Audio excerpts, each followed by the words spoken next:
Padre Celestial, damos gracias, Señor, nuevamente por la oportunidad que tenemos, Señor, de presentar tu palabra. Señor, danos la sabiduría y habla a nuestros corazones. Transforma por tu palabra, Señor, tu palabra que trae salvación, tu palabra que da salvación y tu palabra que perfecciona la salvación. Te ruego en tu nombre, Señor, que tu palabra hoy nos dé ese entendimiento también. Te rogamos, Señor, y te pedimos tu guía, tu dirección, en el nombre de nuestro Señor Jesús. Amén. Bueno, mis amados hermanos, como dije, Marcos capítulo 6, versículo 34-35. Porque lo que ahora el Señor vuelve y quiere seguir enseñándole a sus discípulos. Recuerden que esto es una preparación. Ya él deja, por ejemplo, él deja de ir a las sinagogas. Ahora, el ministerio de Jesús es ya público en cierta forma, pero ante las multitudes, ya en campo blanco, digamos así. Por eso él comienza enseñando a sus discípulos a ser discípulos, ¿no? Ya llegó el momento en que pasan de ser simplemente acompañantes o simpatizantes a ser verdaderos discípulos. Y a los discípulos, en realidad, se les va a exigir ciertas características. Ya los hemos visto a través de los jueves anteriores. Pero lo que primeramente el Señor quiere confrontar en nuestra vida, porque eso es lo que habla en el texto 34 y 35, es el otro aspecto del servicio cristiano. No solamente en el descanso espiritual que nos lleva a recuperar fuerza, sino también el mostrar, como dice aquí en el verso 34, el verdadero estado de nuestro corazón. Porque algo que debe mover la obra de Dios, amados, y el servicio en la iglesia, en el cuerpo de Cristo, y obviamente en nuestra vida, en nuestros trabajos, en nuestras familias, es ese aspecto emotivo de la humanidad de Cristo. Marcos, nos presenta a Cristo como el siervo sufriente. Lucas lo presenta como el hombre perfecto. Pero en ese aspecto, el ser siervo y a la vez ser un hombre con emociones, sentimientos, como el que ve acá en el verso 34, dice, y salió Jesús y vio una gran multitud y tuvo compasión de ellas. Ese es el mismo texto que está en Mateo capítulo 9, ¿cierto? Antes de comenzar este texto en el libro de Mateo, el Señor habla de esto en Mateo capítulo, dije 9, pero es Mateo, sí, 9:35, la misma nomenclatura, 35-36, donde él dice, al ver las multitudes, tuvo compasión de ellas porque estaban desamparadas y dispersas como ovejas que no tienen pastor. Esas dos palabras fueron muy importantes, las menciona Mateo y no las menciona los otros evangelios. Eran multitudes que estaban en realidad dice aquí, desamparadas y dispersas. Ya hablamos de eso, no lo vamos a repetir, pero tiene que ver con el estado espiritual, ¿no? La agonía en que las personas vivían por no conocer el evangelio y no entender el evangelio.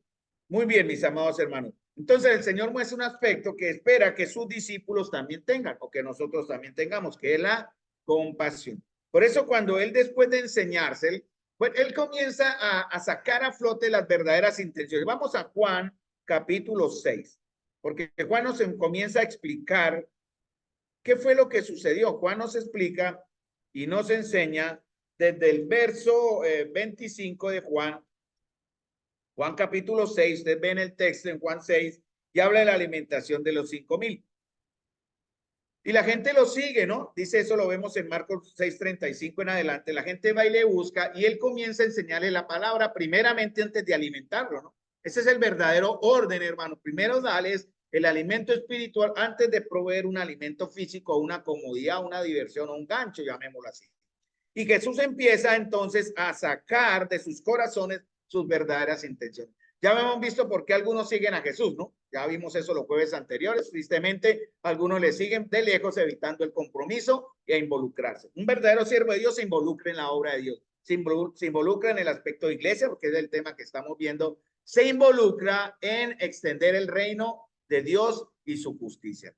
Otros le siguen por lo novedoso, ¿sí? Porque el Señor en verdad está mostrando algo nuevo para ser simplemente espectadores de sus milagros.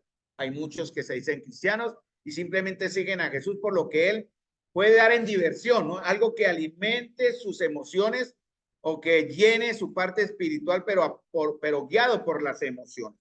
En Juan 6:15 también se dice que muchos siguen a Jesús por intereses no muy sanos. Dice en Juan 6:15 que muchos le seguían porque querían hacerle rey. Él dice, entendiendo Jesús que iban a venir para apoderarse de él y hacerle rey, volvió a retirarse al monte solo. Algunos seguimos o seguían a Jesús para simplemente por razones que no son las correctas. De pronto, en algunos siervos de Dios, como recibir beneficios materiales. Es lo que estamos viendo hoy día en ese aspecto de la mal llamada o mal llamado evangelio de la prosperidad. Bien, y lo otro que vimos el jueves, ya para seguir acá, fue que algunos quieren recibir beneficios, pero no se quieren comprometer, ¿no? Algunos solo quieren, y ahí es donde comienza la historia, la explicación de Juan 6. Ese fue el aspecto donde quedamos. Porque el propósito de Jesús al alimentar a los 5,000 está enfocado en los discípulos, ¿no? Porque aquí es donde él comienza a enseñarles verdaderamente ese tema tan importante que es su suficiencia. Porque los discípulos cuando vieron que era tarde, dice en el verso 35 de Marcos, lo leo, ustedes quédense en Juan, cuando ya era muy avanzada la hora, sus discípulos se acercaron a él diciendo, el lugar es desierto y la hora avanzada, despídelos. Fue fácil para ellos. En realidad ellos estaban diciendo, Señor, nosotros también estamos cansados, tenemos hambre, despide la multitud que queremos ir a comer. Y el Señor les confronta con una gran verdad, ¿no? ¿Qué pasaría si el Señor nos dijera ahora lo mismo, no? Y Él les dice, dadles vosotros de comer. Y fíjense que la frase en Marcos, cuando la buscan en Marcos 6:37, ellos se preguntan, ¿no? Como una forma irónica, que vayamos y compremos pan por 200 denarios y les demos de comer. Es como una forma de decir, ¿qué está diciendo, Señor? No tenemos suficiente para alimentar tantas personas. Pero ellos se están olvidando en nombre de quién habían ido días antes, ¿se acuerdan? Ellos fueron enviados de 2 en 2 y dice la escritura que ellos hicieron cosas maravillosas, como dice en el verso 12 y 13 de Juan 6. Dice, saliendo, predicaban que los hombres se arrepintiesen y echaban fuera muchos demonios y ungían con aceite a muchos enfermos y los sanaban. ¿Ven? Esos mismos discípulos habían recibido beneficios. Entre estos discípulos estaba el que más adelante le traicionó, el dueño de la bolsa. Y yo creo que en cierta manera era el que estaba guiando ese aspecto mezquino cuando el Señor le dice a los suyos, vayan y les dan de comer. Ah, pero es que 200 denarios no van a alcanzar para darle a esta multitud. Pero ellos, como dije anteriormente, ellos estaban olvidando de quién estaban dependiendo. De la suficiencia de Cristo. Esa es la enseñanza que está en Juan capítulo 6, verso 25 en adelante. Porque el Señor comienza a hablarles de que Él es el pan de vida, ¿no? ¿Y qué se necesita para beber o comer de Él? Él lo dice en el texto entre Juan 6, 25 al verso 71. De tal manera que cuando Él termina de explicar lo que significa ser el pan de vida y la sangre, que es la sangre de vida, que también lo menciona acá, en todo el texto, muchos de sus discípulos, dice en el verso 66, se volvieron atrás. Ya no andaban con Él, porque el Señor les confrontó con el verdadero estado de su corazón. Entonces, el Señor está enfocado en los discípulos. Él quiere continuar entrenándolos. Primero les enseña, ya dije, la necesidad del descanso físico espiritual. Y después quiere llevarlos a que tengan un corazón compasivo y misericordioso. Entonces, el propósito de Juan 6, 25 al 71 es filtrar, es como separar, ¿no? En cierta manera, las intenciones, el enfoque y los llamados de esos discípulos, ¿no? Porque él comienza a enseñarse a él mismo que él es suficiente. No sé si ustedes entiendan el término, hermanos, de lo que significa la suficiencia de Cristo. Eso tiene que ver con Colosenses capítulo 2. Ahí comienza una explicación teológica de Pablo sobre la suficiencia de Cristo. Pero el tema, Jesús lo mostró en muchas partes, pero aquí en la alimentación de los 5,000, él da un ejemplo mucho más real y visible de lo que significa entender que con Cristo lo tenemos todo, ¿no? Con Cristo tenemos todo y Él es suficiente. Y por eso nosotros nos debemos preguntar, ¿por qué seguimos a Jesús? ¿Cuál es la intención? Porque estamos nosotros en esta noche aquí como seguidores de Jesús, ¿no? ¿Cuál es nuestra verdadera intención al estar, por ejemplo, aquí en la vida de iglesia? ¿Y cómo no volvernos atrás? Esa es la enseñanza de Juan 6. Vamos a ver cómo la explicamos, pero el Señor me dé la sabiduría y podamos en verdad entender cómo no volverme atrás. Les voy a dar algunos puntos que están aquí en Juan 6, 25 en adelante en un pequeño bosquejo. Ustedes me acompañan. Primero, debemos definir nuestra verdadera relación con él, ¿no? Juan 6:25 le dice, y hallándole al otro lado del mar le dijeron, Rabí, ¿cuándo llegaste acá? Bien, muchos, incluso el mismo Judas, en las intervenciones que él hace, que están en la escritura, él nunca llama a Jesús Señor, siempre le dice Rabí. En el Getsemaní, cuando le entrega, le dice Rabí. Y en otras intervenciones, en los textos donde cree que es lo único donde él se menciona que habla, lo llama Rabí. Las multitudes llaman a Jesús Rabí. La palabra Rabí significa mi maestro, el que me enseña.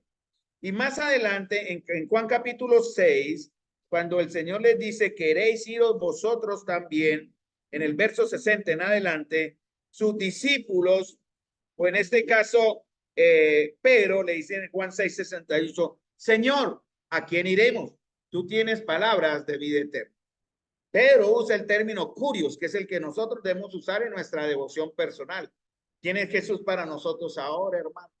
Verdaderamente es Jesús Señor, el que dirige, el que gobierna, el que transforma, o simplemente es mi maestro el que me enseña y nada más. Yo recibo el Islam considera que Jesús como el más grande de los profetas y aprenden de él, pero para ellos Jesús nunca será su Señor, ¿cierto? Para los judíos hoy día, ese hombre, como lo llaman, porque no lo mencionan, fue un gran maestro en su tiempo. Los judíos no reconocen a Jesús como el Señor, pero vendrán tiempos donde serán de tal manera atacados, acosados, perseguidos nuevamente. Dios tenga misericordia de este pueblo, que ellos tendrán que volverse al verdadero Dios y clamarán a él diciendo, Señor, Señor, sálvanos. Y eso vendrá tiempo después cuando él habla de su pronta venida y sus discípulos le preguntan, Señor, ¿cuándo serán estas cosas? Y yo les digo, no quedará piedra sobre piedra hasta que todo esto acontezca. Año 70 después de Cristo, Roma invade Jerusalén, ¿verdad? Porque hubo una rebelión, el emperador Tito, el general Tito, perdón, y el emperador Augusto, manda sus ejércitos y capturan Jerusalén. Fue tanta la matanza, el templo fue destruido en ese momento, no se volvió a levantar, no se ha levantado más, que dice la historia que la sangre de los que morían, murieron más de 2 millones, porque era la Pascua. Y muchos judíos habían llegado a Jerusalén. Cuando llegaron los romanos, quedaron bloqueados y lucharon hasta donde pudieron. Creo que solamente aguantaron 3 meses de asedio y cayeron. Dice que la sangre de los muertos, de los tantos muertos que hubo, subía hasta el freno de los caballos. O sea, eso era casi como un metro. Dice la historia. Entonces yo creo que es real la imagen de la mortandad. Casi 2 millones de judíos murieron y el templo fue destruido, fue incendiado y quemado de esa manera, porque los judíos creo que lo incendiaron y como el templo estaba con paredes de oro, al derretirse el oro entre las piedras, los romanos prefirieron desbaratar el templo para apropiarse del oro. Por eso el Señor dijo, no quedará piedra sobre piedra hasta que todo esto acontezca. Bueno, no es la historia hoy, pero tiene que ver con lo que el Señor está diciendo. ¿Cuál es nuestra verdadera relación con él? Dice en 1 Corintios 8:6, para nosotros, sin embargo, solo hay un Dios, el Padre, del cual proceden todas las cosas, y nosotros somos para él y un Señor Jesucristo, por medio del cual son todas las cosas, y nosotros por medio de él. También él quiere que entendamos cuáles son nuestros verdaderos propósitos, no solamente nuestra verdadera relación, sino nuestros verdaderos propósitos. Y en Juan 6:27, miremos, porque eso es lo que él está buscando, cuáles eran sus intenciones. Dice en el verso 26, de cierto les digo que me buscáis, no porque habéis visto las señales, sino porque comisteis el pan y os saciasteis. Las señales que el Señor habla. En Juan habla de 7 señales. La primera señal que se menciona en Juan 6 fue convertir el agua en vino. Y el propósito de eso no era crecer la fama de Jesús, no era simplemente llamar la atención sobre Jesús, era para que la gloria del Señor se manifestase. Cuando entendemos la suficiencia de Cristo, mis amados hermanos, nuestro propósito en nuestra vida individual o colectiva o familiar es reflejar la gloria de Cristo. No hay otro enfoque, no hay otro propósito. Sin embargo, en el verso 26 de Juan 6, muchos le buscaban porque tenían hambre y simplemente querían comer, ¿cierto? Y el Señor aquí dice un aspecto que nos va a caracterizar como discípulos de Jesús, y es una clave para no echar hacia atrás, y es trabajar. Juan 6:27 dice, trabajad, dice ahí, ¿cierto? En Juan, no por la comida que perece, ¿cierto? Sino por la comida que a vida eterna, dice, pertenece, la cual el Hijo del Hombre os dará, porque a este señaló Dios el Padre. Entonces, mis amados hermanos, ¿cómo vamos a saber que estamos trabajando por la comida que a vida eterna permanece? ¿Qué significa eso? Trabajen por la comida, no que perece, sino la que a vida eterna permanece o pertenece, la cual el Hijo del Hombre os dará. Bueno, él quiere enfocar en que verdaderamente él comience a ser la fuente real de la vida eterna. Por eso algunos que ya al final lo escuchan, dice, yo no voy con él. No, porque él estaba enseñando algo muy espiritual, no algo político, como algunos de sus discípulos tal vez esperaban, ¿no? Y él dice acá, dice en Romanos 14:17, el reino de Dios no es comida ni bebida, sino justicia, paz y gozo en el Espíritu. Eso ya lo vimos, ¿no? Entonces debemos mostrar la justicia de Cristo, ¿cierto? Debemos mostrar la paz de Cristo y también el gozo en el Espíritu.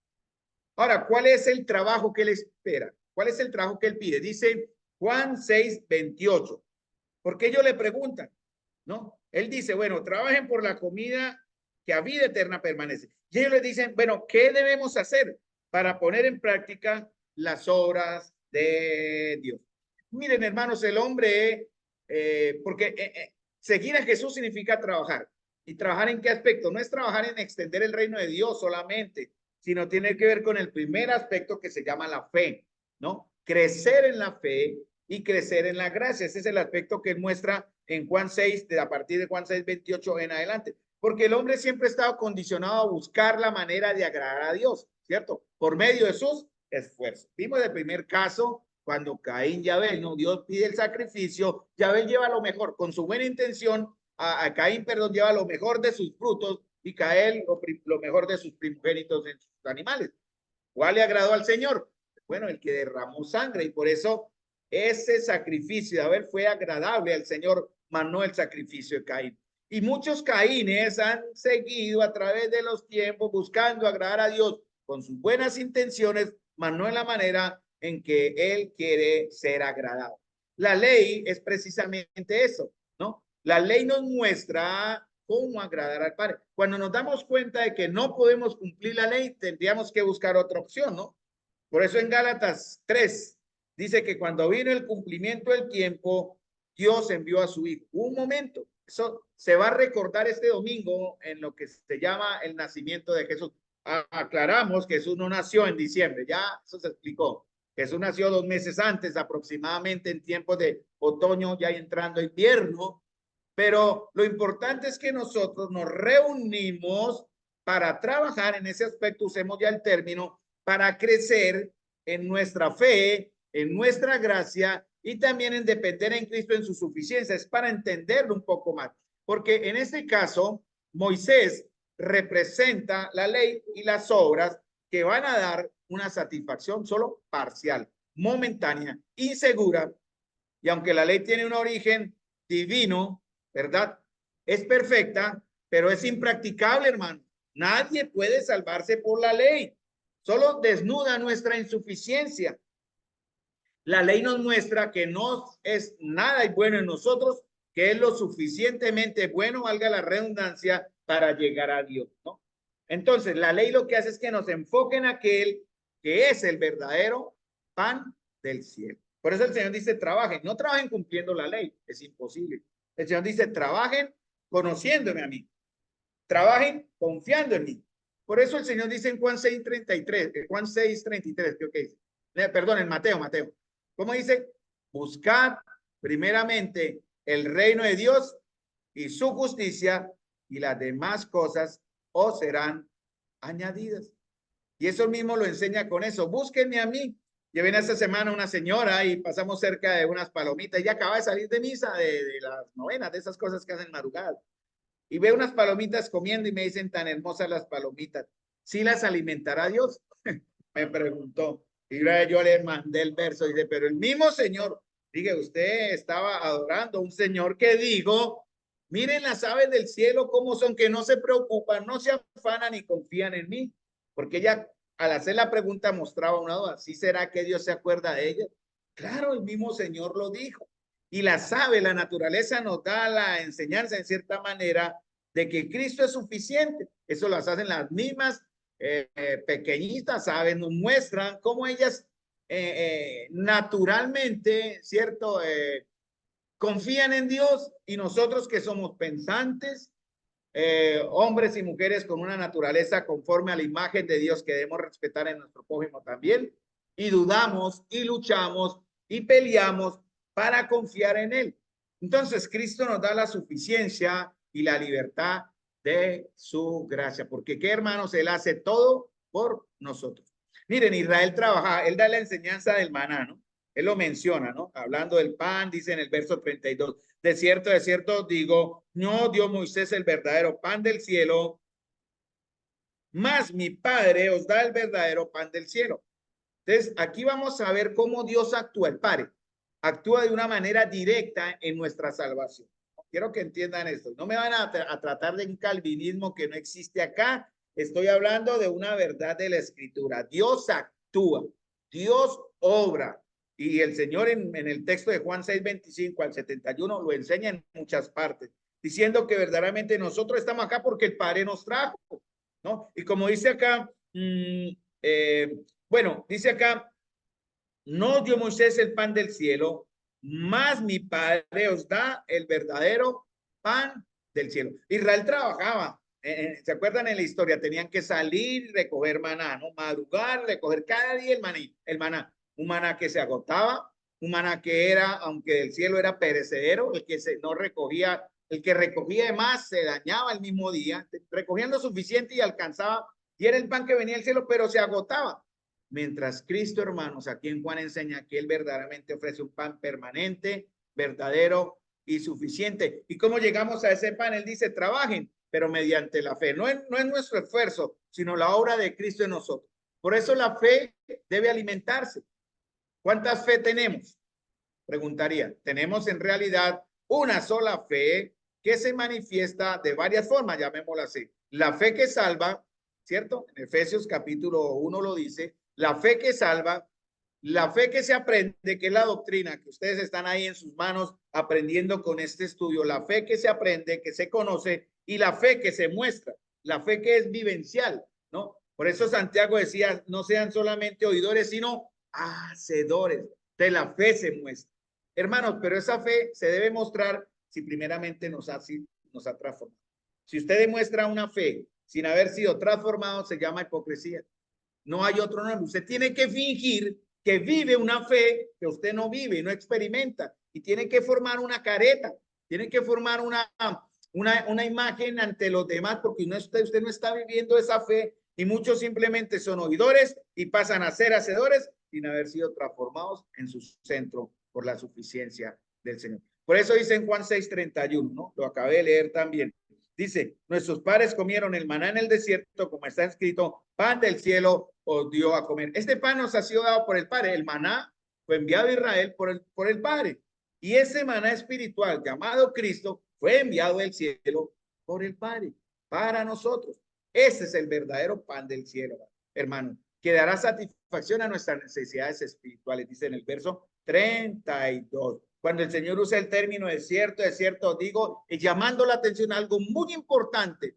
Y si usted leen con detenimiento, yo estuve luchando, trabajando, Señor, ¿qué quieres enseñar? No entiendo, de verdad yo no comprendí por qué él hablaba tanto de que yo soy el pan vivo que descendió, el pan que daré en mi carne, y estas cosas yo las he entendido de una manera racional, pero una cosa es cuando ya hice la conexión con mi parte espiritual, ahí empecé yo a ver cosas maravillosas, porque el Señor me empieza a mostrar esa suficiencia de Él para mí, ¿sí? Porque el verdadero pan del cielo que va a satisfacer nuestras necesidades espirituales debe ser también discernido, si me entienden la palabra, como entendido, como identificado, porque hermanos, también hay falsos panes del cielo, ¿sí? Aquellas cosas que buscamos, en que confiamos para satisfacer nuestras necesidades en lugar de Cristo, como qué puede reemplazar a Cristo, que puede ser para nosotros un pan, un maná, un pan, pero no es del cielo, es un falso maná.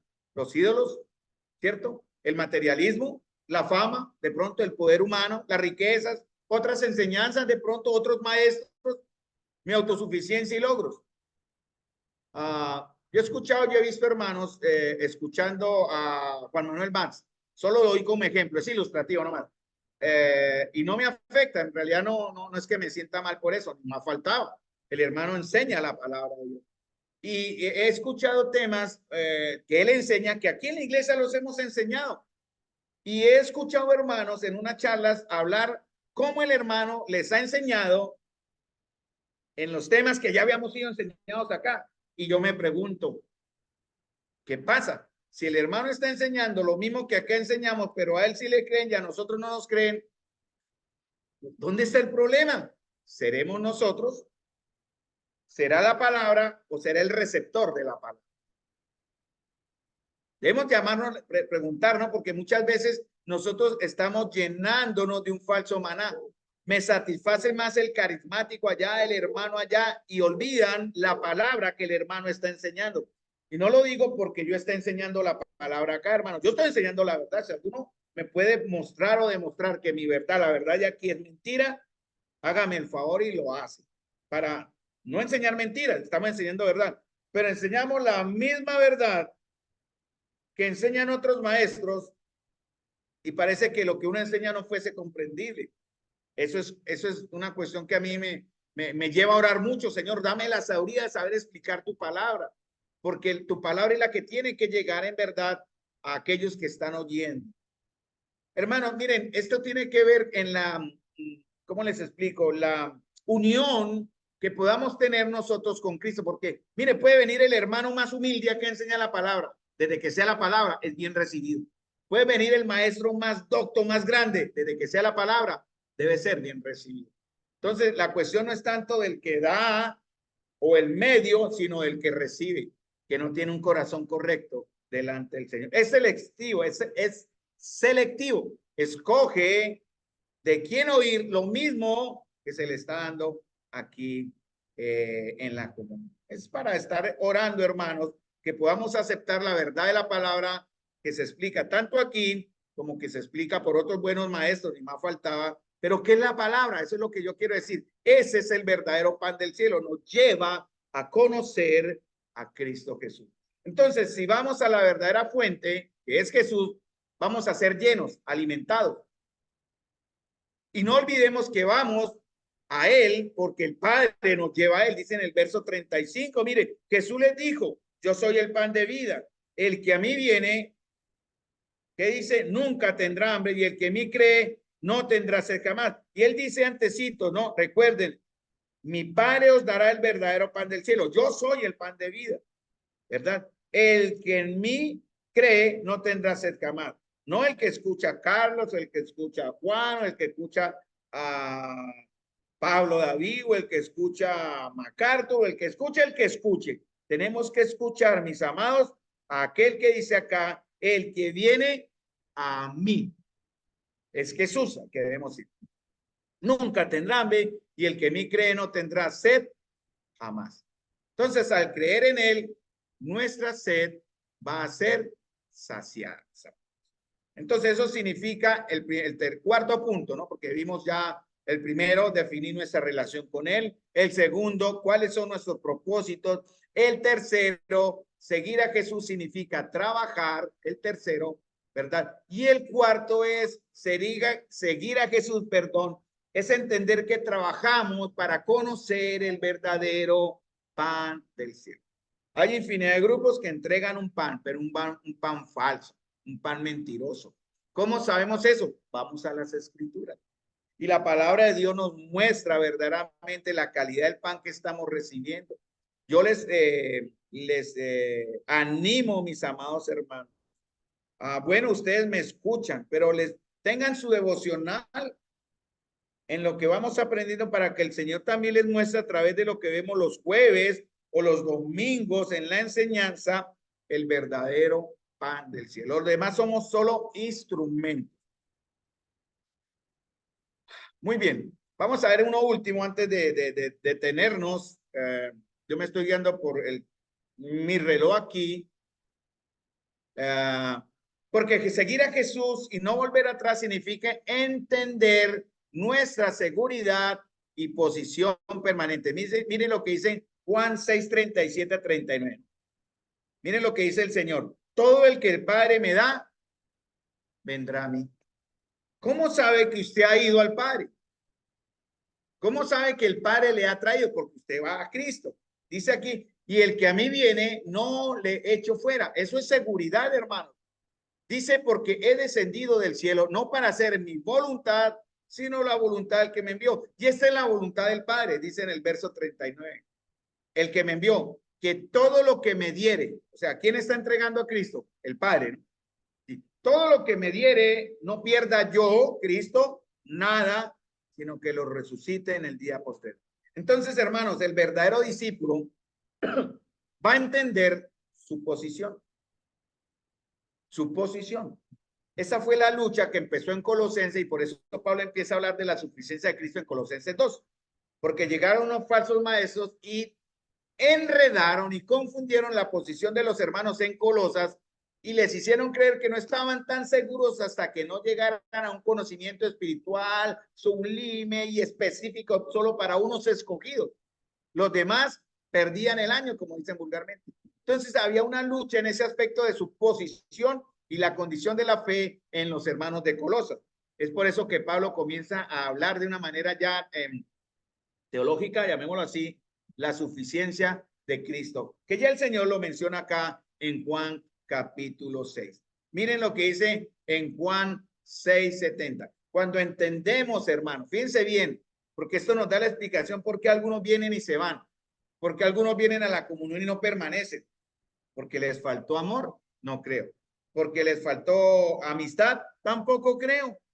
Los que se van se han ido por varias razones. Puedo mencionar solo como ejemplo sin dar nombre porque no, solo Dios conoce el corazón, te lo digo. Pero eso me ha hecho preguntar por qué algunos no permanecen en la comunión como verdaderos discípulos. El Señor ha dicho, el que está conmigo permanece conmigo. Pero el que no sale y no puede decir es que allá no me amaban, mentira, es que allá me despreciaron, eso no es verdad. Simplemente porque se les confronta con la verdad y al haber pecado en su corazón no soportan, no pueden y se van, porque no pueden permanecer en las tinieblas cuando aquí hay luz.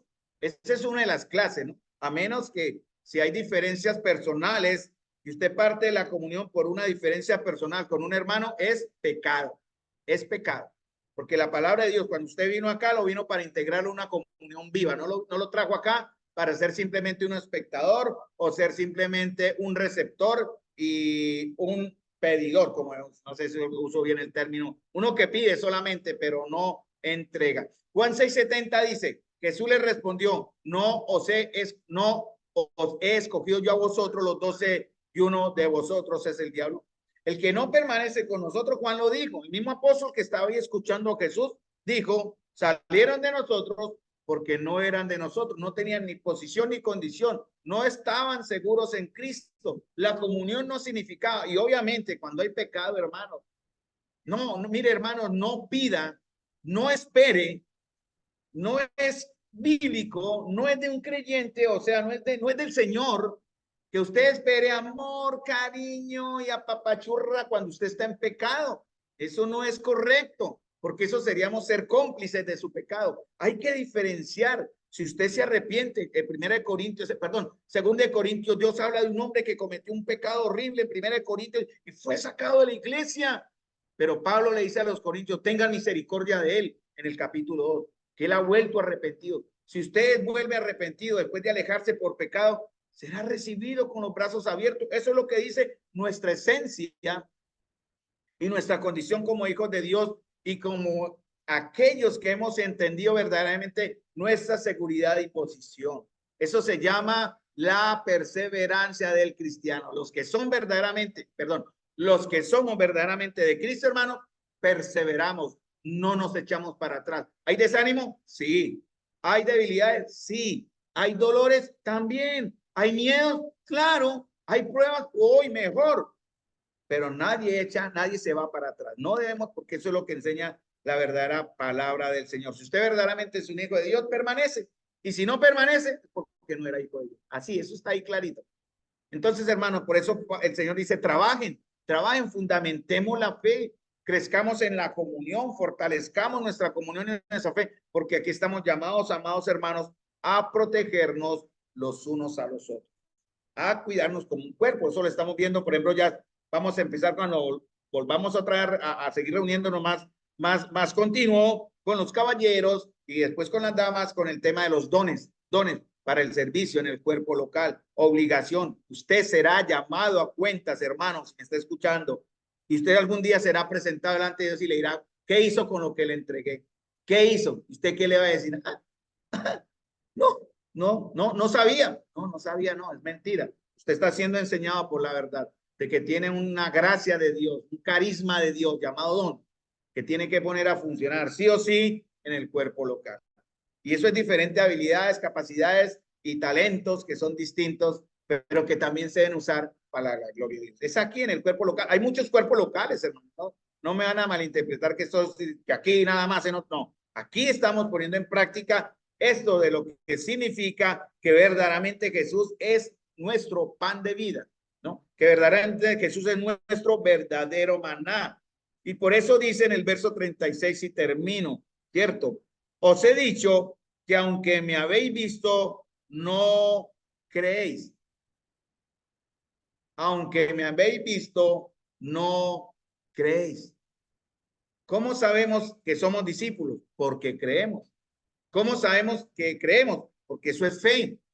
¿Sí? Fe es la certeza de lo que se espera y la convicción de lo que no se ve. Pero nosotros creemos.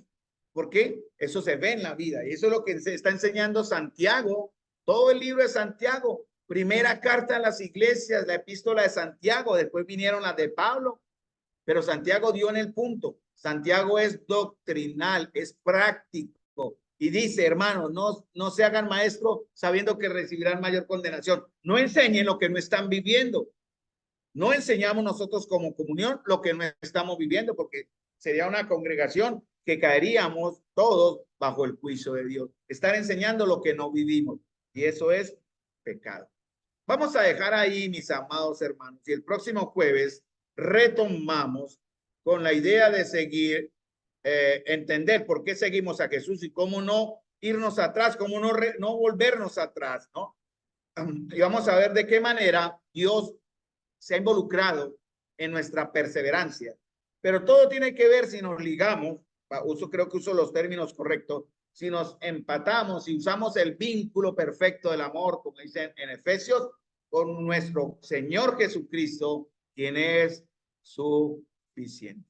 Entonces, para el próximo jueves vamos a continuar con este tema en Juan 6:38. Ahí pueden ir estudiando Juan 6:38 y vamos a terminar el próximo jueves. Perdón, vamos a continuar el próximo jueves a partir del verso 37 en adelante hasta llegar al 71. Vamos a terminar con una palabra de oración, mis amados hermanos. Les invito a que oremos.